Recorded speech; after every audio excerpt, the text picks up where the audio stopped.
السلام علیکم دوستانو، په نننۍ ویډیو کې فیسبوک سټوري ته د غټې ویډیو اپلوډ کولو طریقه درزده کوم. ویډیو ما سره تر اخره ګورئ. په موبایل کې موږ ځو فیسبوک ته چې لاړو. دلته کې که زه چیرته په ایډ ټو سټوري باندې کلیک وکړم، دغه ویډیو چې کوم دو دا 2 منټه 8 سیکنډ ویډیو دو، په دې باندې مې کلیک وکړو. اوس ګورئ په دې باندې مې چې کلیک وکړو، په ټریم نشان باندې چې زه کلیک وکړم، په ټریم باندې چې نشان کلیک وکړم، دغه ویډیو موږ صرف 26 سیکنډ چې کوم دو خپل فیسبوک په سټوري باندې اپلوډ کوا شو. نو تاسو څنګه کولی شئ چې دغه ویډیو تاسو فورا ټوله ویډیو خپل سټوري ته اپلوډ کړئ.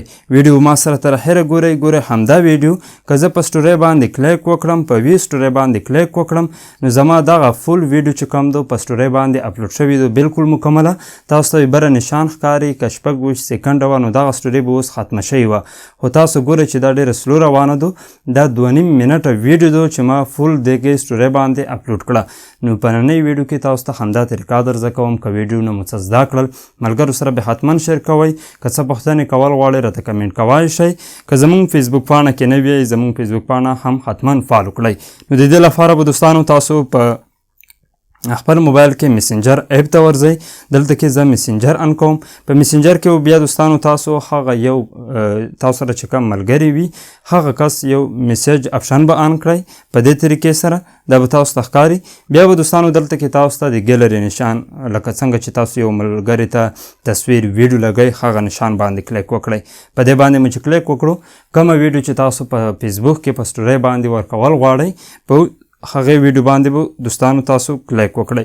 لکه اوس موږ دا 2 منټه 52 سیکنډه ویډیو چې کوم دو دا سلیکټ کوو. هغې وروسته به دلته کې دوستانو تاسو په ایډیټ بټن باندې کلیک کوئ.